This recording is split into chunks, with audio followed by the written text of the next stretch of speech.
right, welcome to episode 9. Today I have my sister in town, so instead of interviewing Tim, I'm going to talk to her tonight about having babies that had to go into the NICU, which was a time of great turmoil for you, I know. So this is my sister, Amanda. Hello. We had a super fun day today. We went to see Thomas Jefferson's house and in Lynchburg, and we went to tea and we took a nice walk. And right now I have a cat sitting in my lap. You may hear him purring.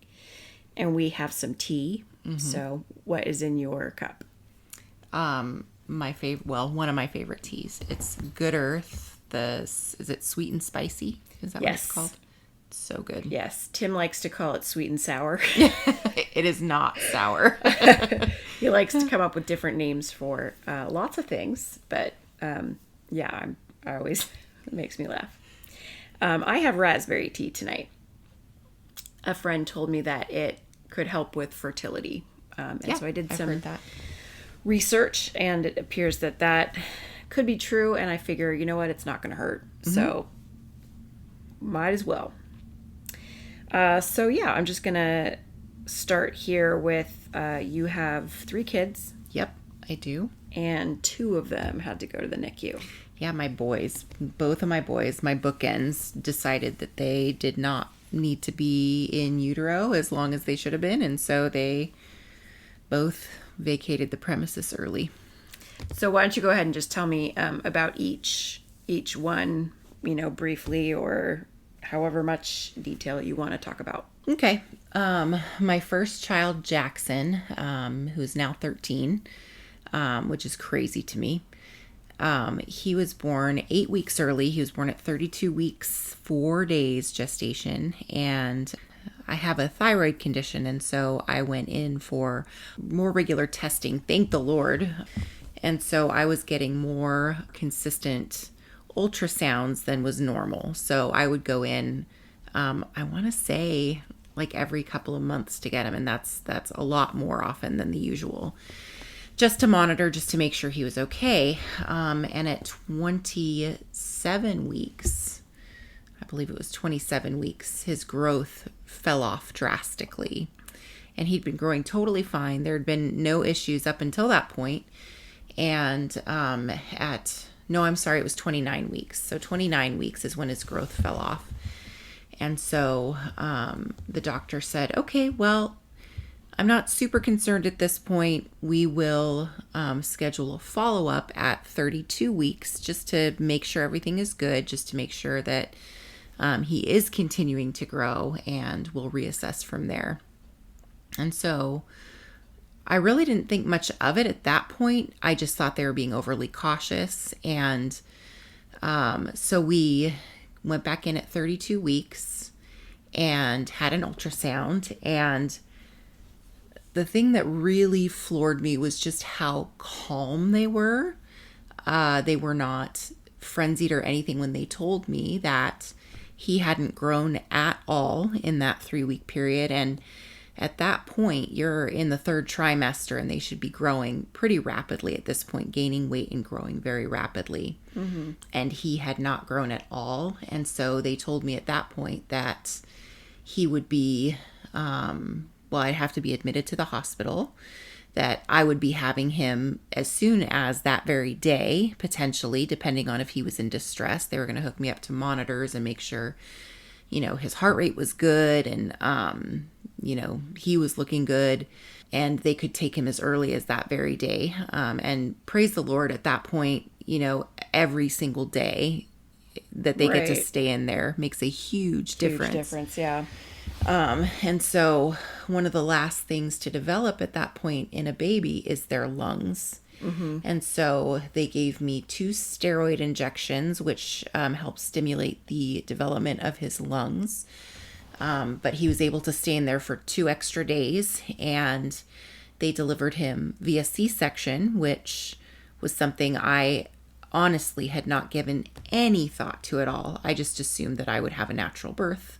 Right. All the women in our family have always had a very simple time with pregnancies and birth. And so it never occurred to me that I would have to consider Right.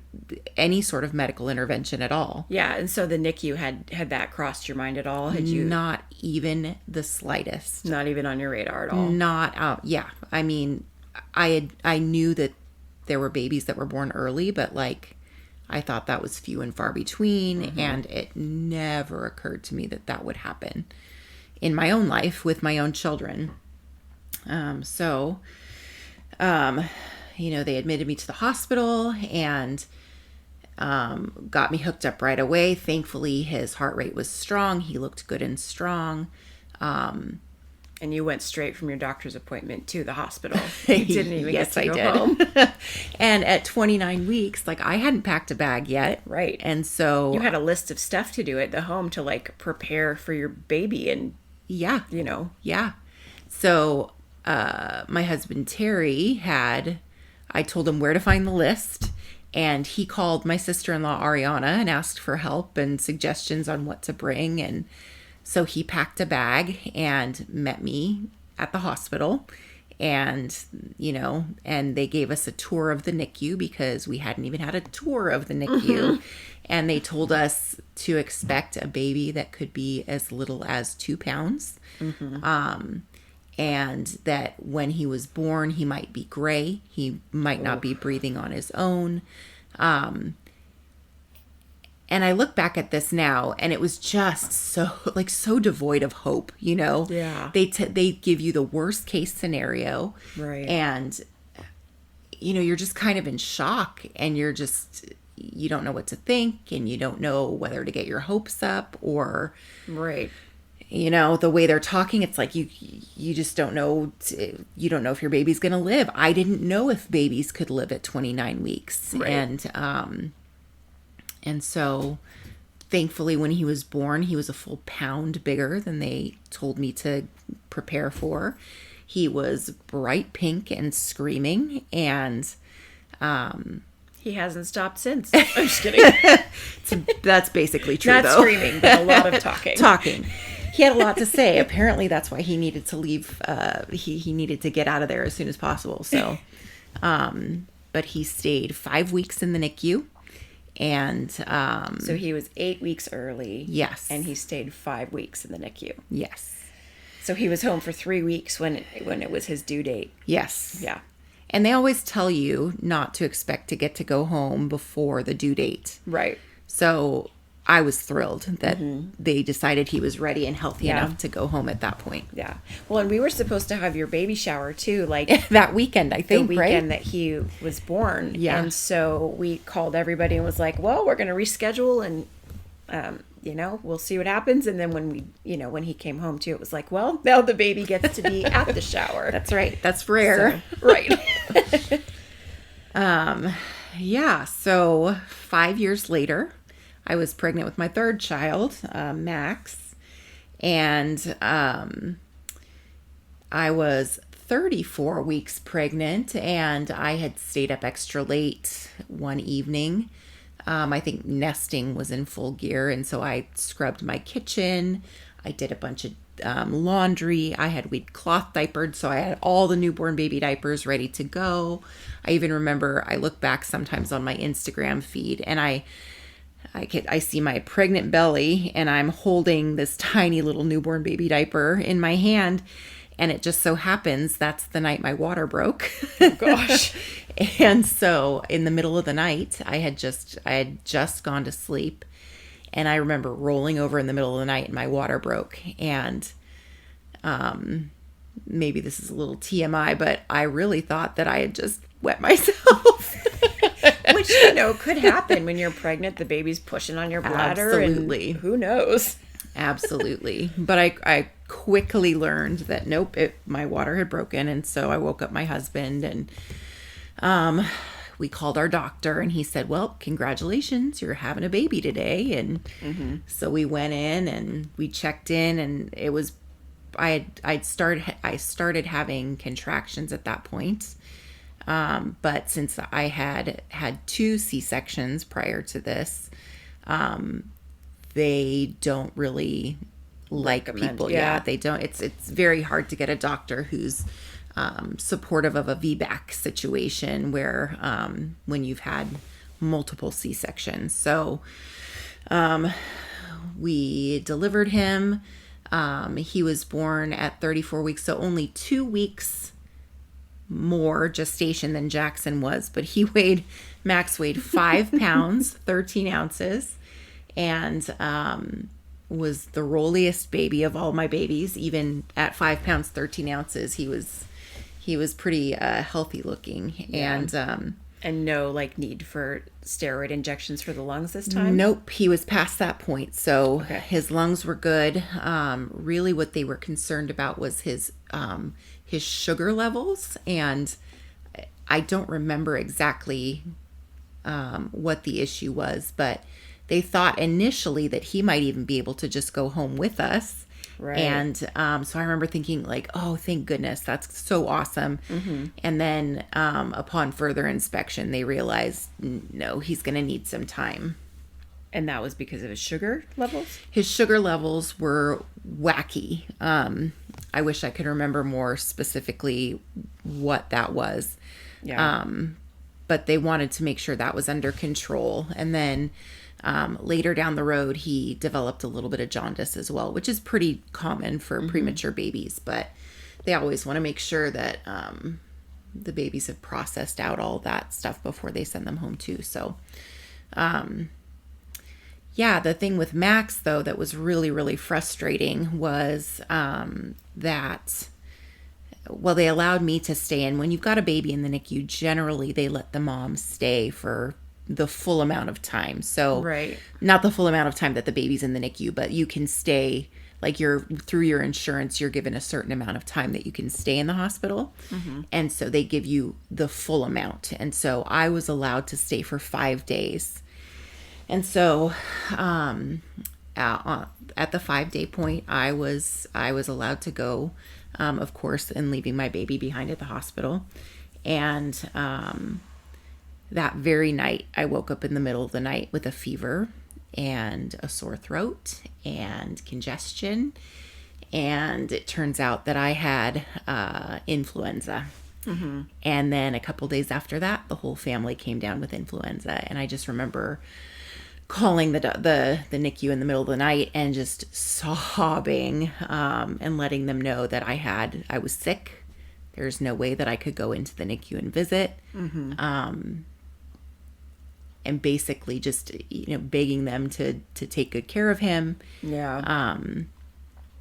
Yeah. So we were separated from him for 2.5 weeks while we all recovered from influenza, and he was in the NICU. Yeah. I remember that just being so rough. Yeah, it was awful. It was horrible. Because with Jackson, like, you had to leave him there, but you got to go every day. And so you spent the whole day there every day. Yeah.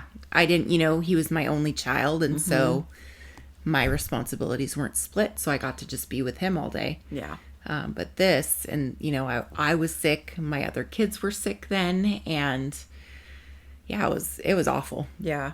So could other people go and spend time with him during the day? Like, could Terry's parents go? Nope. I don't know if this is the rule at other NICUs, but only the parents were able to go visit the baby in the NICU. And so we didn't have anybody that could go in and be with him. But like, I remember going into the NICU to see Jackson.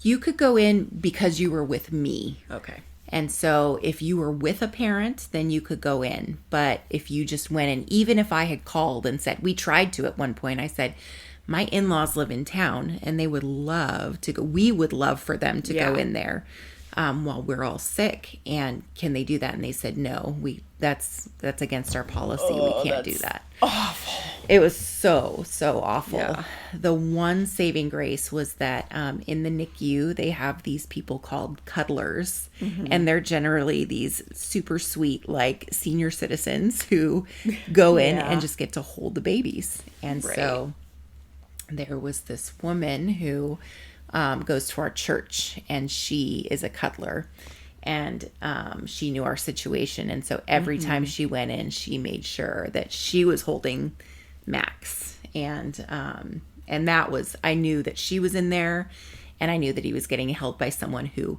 knew us and loved the Lord and was praying for him. And that was so helpful. Yes, I can imagine. Yeah, I just thinking back, I remember hearing how much Jackson weighed when he was born. It was 3 pounds. How much? 3 pounds, 5 ounces. 5 ounces. Yeah. And yeah, you know that's really small, but like, oh gosh, it was like unreal seeing him and holding. It was just the tiniest baby I'd ever seen. Yeah. Yeah, I mean, so small. You can't even imagine.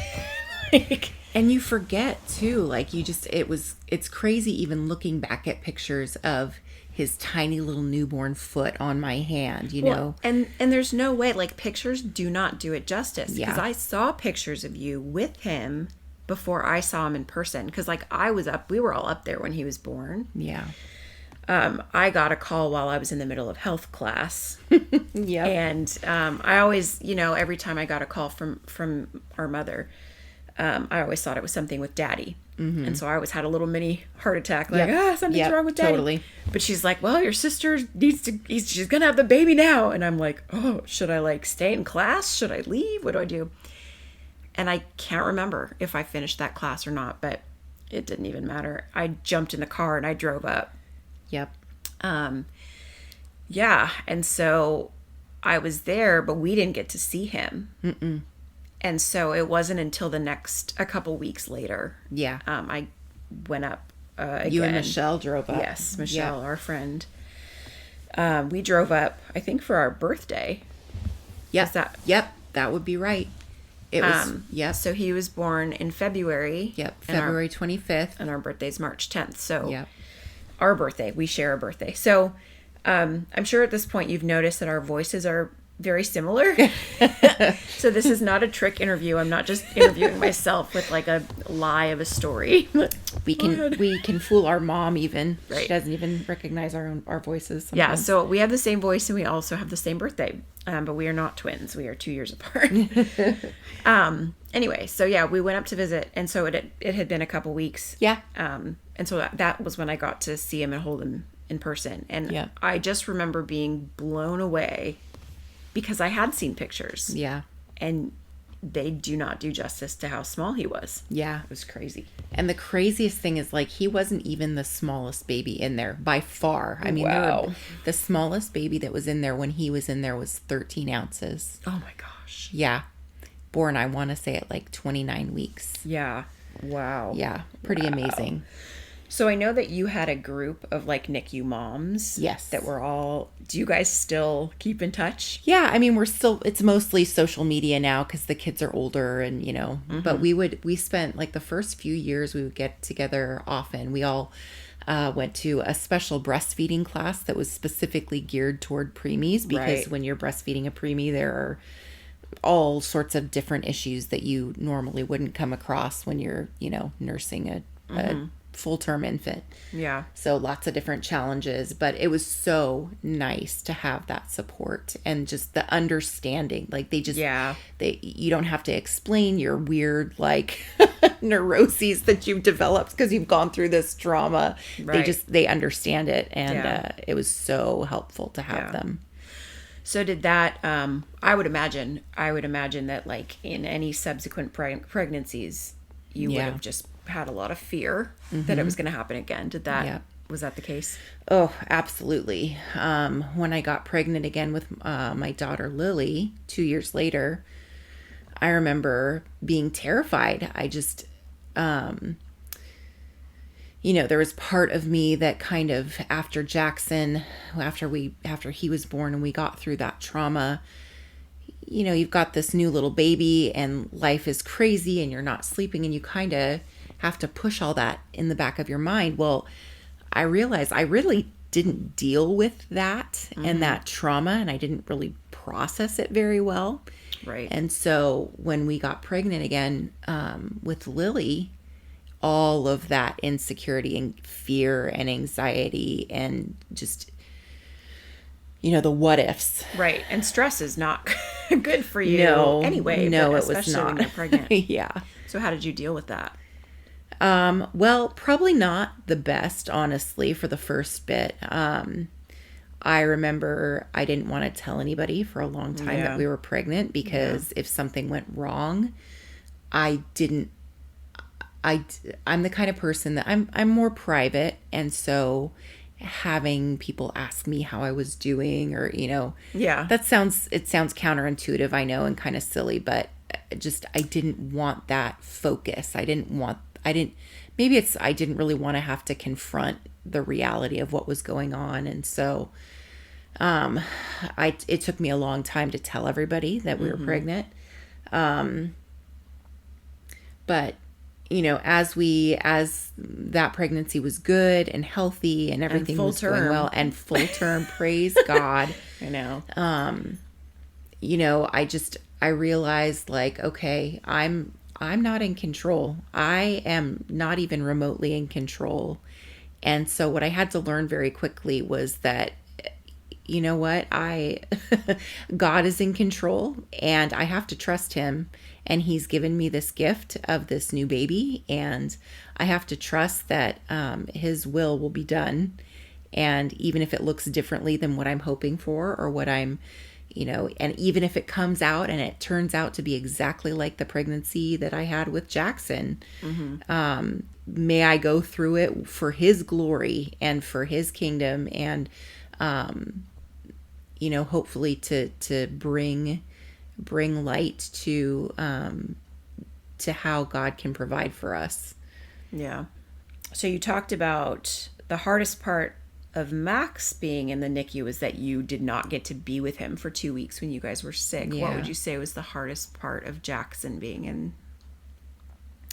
I think just not knowing anything. Like, Right. I understand why the doctors, they can't say, well, he will go home on this day, or he's doing really, really well, so he'll probably get to go home in a couple of days. It's, with us, especially tiny little babies like that, it's like one step forward, two steps back. And they have to learn how to eat. I remember, so you start them on a bottle, and they don't know that, like, nursing reflex isn't built into them at first, like when they're that tiny. And so they have to learn how to, like, suck, breathe, and swallow. Right. And so I remember just watching him and, like, holding my own breath as he's eating these bottles, and he's gulping it down, but then his heart rate goes down because he's not breathing. Oh my and gosh. So it was terrifying. And, like, they had all these steps, so, like, he would graduate to the next step, and I want to say there were like 9 steps in the whole feeding protocol before they could, like, start to feel comfortable about saying, okay, he's ready to go home. And so it was just the unknown. It was like, okay, well, here we are, and I don't know if we're going to be here for 2 months. I don't know if we're going to be here, if he's going to develop some sort of weird symptoms or side effects and need a lot more medical interventions. I don't know. And so it was just the waiting and I knew that everybody else was really anxious too to find out when he was going to get to go home. But, like, I dreaded talking to people almost, because they'd always ask, when do you get to go home? And it's, I don't know when we get to go home. Right. Yeah. Right. So just because I know that, like, just through my own hard times, for me, that's, like, when I really learned how to lean on the Lord and draw close to him. And, especially, like, losing our foster daughter, that time was so hard, but at the same time, it was so amazing in my time with the Lord. Yeah. So did you experience that at all during that time, or what would you say that time Absolutely. did for you? Like, Yeah. I think above all else, it sort of refined my faith. I realized so quickly, like I said before, like, I'm not in control at all. And it also stripped away all the things that were not important, all the things that, fill our brains every day, and take our time and energy. And just, I realized how few of those things really matter in the grand scheme of things. And there were times where I just wanted to fall apart And I felt like, is this ever going to end? And, are we ever going to go home? Yeah. And what does it look like when we go home? And it was just like the Lord was so good to hold me right there, right where I was.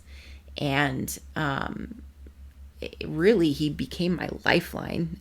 I had to cling to him because that was really all I knew how to do. All of my other coping mechanisms weren't working. Right. And really, he was the only thing that was holding me fast. Mm-hmm. So how did friends and family help you and bless you during your NICU time? Oh my goodness. I don't know how I stayed fed other than my friends and family. I remember you guys were up. I had this when Jackson was born, one of my weird nesting things was that I wanted to reupholster my dining room chairs before the baby was born, because we all know that babies sit in dining room chairs immediately, and that's just a vital piece of parenthood, right? Obviously. Having freshly upholstered furniture. And so you came up and our cousin Gillian came up. Mm-hmm. And I think that you cleaned my house. Aunt Jo cleaned your house. Aunt Jo cleaned my house. You guys upholstered my furniture. I remember we made, or I don't know if we left you with a bunch of meals. I know yes. that. And like food in your freezer and stuff. Yes. And I can't remember. I think Aunt Jo did a lot of that cooking. I mean, she's the best cook anyway, but like Gillian and I are both good cooks too. Yeah. But yeah, I remember doing that. I definitely remember upholstering the chairs. Vital. Which came in handy because I did reupholster my own chairs a couple of years ago. So I was like, I've done this before. You're welcome. So, yeah. I mean, you guys stocked my fridge. I had snacks. My house was clean. Stuff that I just wasn't able to get to at all. And I remember, so one of the really cool things when Jackson was born, well, when all my babies have been born, actually, you guys all drove up. Mm-hmm. And you were all living in California at the time. So now you're all over the place and I'm the lone Californian. And so you would drive up and you'd sit there in the waiting room and wait for the baby. Yep. And well, except for with Max, I got there right after he was born. So they were still sewing you up. That's right. When I got there, and they just wheeled you into the recovery room. And they're like, you can go in there. Yeah. And I walked in like tentatively. I'm like, what am I going to see? And I was like, is she covered? I was not covered. Poor thing. I'm sorry. You were probably scarred. I blocked it from my memory. That's good. I remember when Jackson was born, Brian got to go through the NICU with Terry. Yes. And he had his camera. A really good picture. He got a beautiful picture of Jackson. Yeah. And somehow he printed that picture and framed it. Yes. And put it on my mantle. In your house. And so when I got home from the hospital, there was a picture of my baby. Yeah. Which makes me want to cry. Especially because he wasn't there with you. He wasn't with me. Yeah. And, oh my gosh. I loved that. That picture is like my favorite picture. Yeah. Cry fest. I know. So what would you say to people who have friends with babies in the NICU? Like, how can they be supportive? What can they do to help? I think it really depends on the person. Like, some people want company. Some people want people to be with them in the evenings when they get home from the hospital. Some people don't want that. But I think just being the tangible hands and feet of Jesus, like doing a load of laundry, making a meal, reupholstering chairs, seeing if they need any baby gear that they, most of the time, if you have a premature baby, you haven't had your baby shower, so you don't have anything that you need. Especially if it's a first baby. Yeah, exactly. Just calling in and checking in on them. just letting them know that you're thinking about them and praying for them, I think is huge. Yeah. It's going to look different for everybody. I had one of my really good friends sent me a box of healthy snacks to have while I was like pumping and breastfeeding. And I just thought that was so thoughtful. And she had babies of her own. So she just knew, like, she knew what I might need. Here's another good thing is, as a new mom, you want everybody there. You want everybody to love on your baby, but also to not take it personally if they don't want you at their house right away. Yeah. Because it's hard. It is a very traumatic time. And so it doesn't mean that they don't love you, that they're not grateful for you, but try not to take it personally if they need a little bit of space and a little bit of time. Yeah. Especially after the baby comes home. Right. Yeah. So Jackson was 2 months early. Yeah. And so that means too that he was 2 months behind in developing and all those milestones. And especially in the first year, you know, there's so many milestones. So how long, and was it different for each of them, and how long did it take for them to catch up to where, you know, they were in a normal range for where they should be? So they tell you that it takes about 2 years. And I would imagine that the more severe and the earlier the baby is, the longer it might take to meet developmental milestones. But they told me that it'd take about 2 years for Jackson to catch up to like a full-term baby's development. And so we prepared for late walking, late crawling, late eating, late talking, all that stuff. But really, by the time he was 1, he was fully caught up. He walked shortly after he turned 1, which is very common. He started talking very early, and like we said before, basically hasn't stopped talking ever since. And yeah, I mean, he's really caught up well. Max never really dealt with any of that, and it could have just been those extra 2 weeks in the womb, but he was really right on track right from the beginning. I remember with Jackson, because he was a little bit more early than Max, he qualified for basically like a clinic, and you go every 6 months, and they just check you up for development. Like, how are your eyes? How's how's the baby doing with speech? How's the baby doing with physical development? All of that. And they were always so pleased, which made me feel so good that he was doing well. Right. And I remember at 2, when he went in for his final clinic at 2 years old, and they said, well, yep, he's good. He doesn't qualify for any more services. He's totally caught up. He's fine. You've got a really healthy kid on your hands. And so I was just like, oh, thank goodness. Yeah. What a relief, especially after having gone through the beginning, that he had. Absolutely. Yeah. And not knowing what to expect at all. So looking back, is there anything that you would have done differently within your power, or anything you wish you knew going into these experiences? I think that, there's always taking better care of myself. I think that had I taken better care of myself physically, I might have been able to avoid some of these consequences. Not necessarily crazy things happen, but I just always think like, well, what if I had been exercising more regularly, or if I had been eating better, or if I had worked harder to control my stress, would things have looked differently? But really, I think that, you just have to do your best at educating yourself on what potential outcomes may happen, different types of birth situations and scenarios. And, I'm one who tends to not love the medical system at all. But boy, was I so, so grateful for those neonatologists and the NICU nurses. Right. They were fantastic. And I think that maybe I would have picked their brains a little bit more.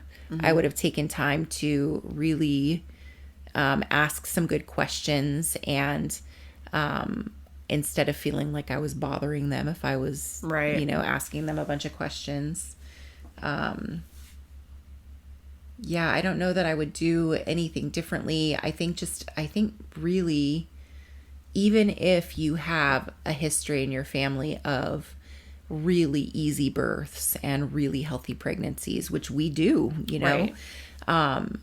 I think it's always a good idea to not necessarily plan for the worst, but just allow yourself to go through the process of like, okay, What if? what if? Right. What kind of support system do I have? How can I set up a system that I can kind of just get into the works right away if need be? And then not dwelling on it and trusting that the Lord, the Lord has got you in his hands, and your body was made to do this. And even if it goes through crazy things like a C-section, you will heal, and your baby will be okay. And yeah, so just a little bit more planning, I think, maybe, Yeah. and just thinking through, because it really threw me for a loop. Right. Right. Yeah. You pretty much, I think you answered this question in that last one, but do you have any advice for moms and dads that are going through this now or in the future? That's a really good question. I think that what I would say is that it's important to remember that even though those babies are so tiny and they look really frail, they're all fighters. They want to live, they want to survive, and they want to thrive. And so they're doing everything in their power in their tiny little bodies to make that happen. And also, the neonatologists and the NICU nurses are so good at what they do. They are the most expensive babysitters you will ever have in your life. But they're really, really good at what they do. And they're going to give your baby everything they need to thrive. And I think, too, it's really important to take time to rest. Yes, you want to be there with your baby. There are some NICU hospitals I know where you get to stay in a room at the hospital as long as your baby's there. That was not the case with my hospital. But thankfully, we lived just a few miles from our hospital, so we got to go home in the evenings and come back in the mornings. But making sure that you're resting, I think that's huge. And making sure that you're still taking care of yourself and don't feel guilty about asking for help, because I think that what I learned is that I had this huge group of people around me who were so willing and able to help me in whatever way they could, because they felt helpless too. And so I wish that I had taken people up on it more, because the people around you love you and they love your baby and they want to help. So let them help in whatever capacity you're able to accept that help. Yeah. I know it's hard to ask for help. It really is. I mean, it's hard to accept help. Yeah. But people feel really good. It feels good to help. Yeah, absolutely. And people really do want to. Yeah. So definitely ask for help. Those people who offer help, write it down, because you'll forget. You'll totally forget. And then when you're ready to accept those offers for like meals or for someone to come in and scrub your toilet, like, don't be too proud. Let them come in and scrub your toilet because they love you enough to offer to scrub your disgusting toilet. Even if your toilet is disgusting, everybody has seen a disgusting toilet. If they're willing to clean it, they know that's possible. That's love. That is love. That's true. Yeah. I don't think I cleaned your toilets. No, but you did reupholster my furniture, so that's did. Good. I'm the best. You are the best. Just kidding. Cool. Well, is there anything that you wanted to add? Anything you thought of that I didn't ask you? For people who might be going through this right now, I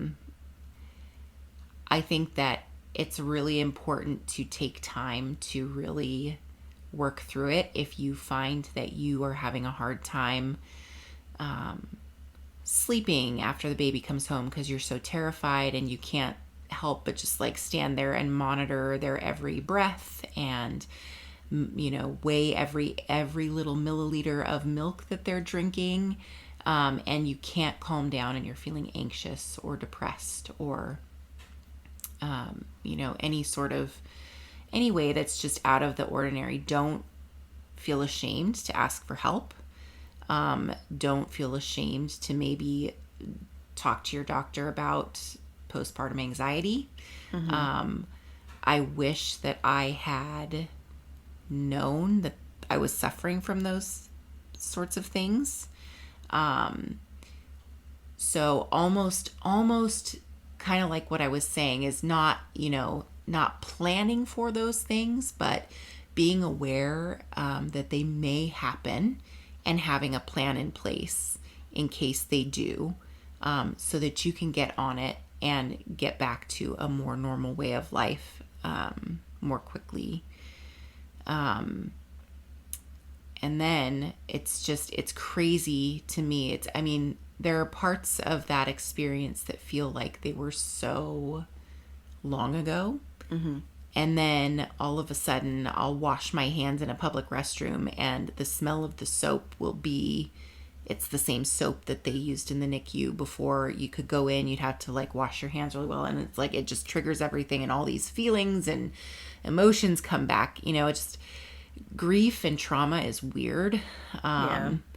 It might hit you. You might process it over many years. I can't believe it's been 13 years since Jackson was born. And you look at him now and, I pray this for anybody who's going through that situation, that they'll be in the same situation that I'm in right now. Looking back 13 years ago, I had this tiny, tiny little baby and I didn't know anything. I didn't know what to expect at all. And here he is thriving. You would look at him, you would never know in a million years that he was a preemie. Totally normal 13-year-old. Well, he's super weird, but he is related to us. But he's healthy, yes. And he's strong, and he doesn't have any delays, and he's so smart, and he's funny, and he's thrived. Yeah. And Max too. It's like you would never know that these babies were early. And from the beginning with Max. Yes. Did he have developmental delays? None whatsoever. Yeah. So we called him Fat Baby Max. Yeah. He was just a roly, happy, fat baby. And he was running by the time he was 11 months old. So. Yeah. So from the beginning, and what a blessing too, after having gone through that with Jackson, that like you didn't have to deal with any of that stuff with Max. Absolutely. Besides just obviously him being in there. And then the separation was so hard. But yes. It was also a blessing because you were not exposing your brand new baby to influenza. Right. Yeah. That your whole family, and it was 2 weeks of that. So like, what would that have done to his little tiny system, I know. It would have been awful. So that was a crazy blessing in disguise. Yeah. That was so hard. Sometimes blessings are hard. Yep, they are. It's so true. It's the refining fire of walking by faith, right? Yeah. Yep. Yeah. Well, thank you so much for talking to me about these. I know it's hard. These times were so hard for you. And it's hard to talk about sometimes the tough stuff we go through, but I really appreciate you being vulnerable, and hopefully it will help somebody out there who's going through the same thing. Yeah, I hope so. Absolutely. It was my pleasure.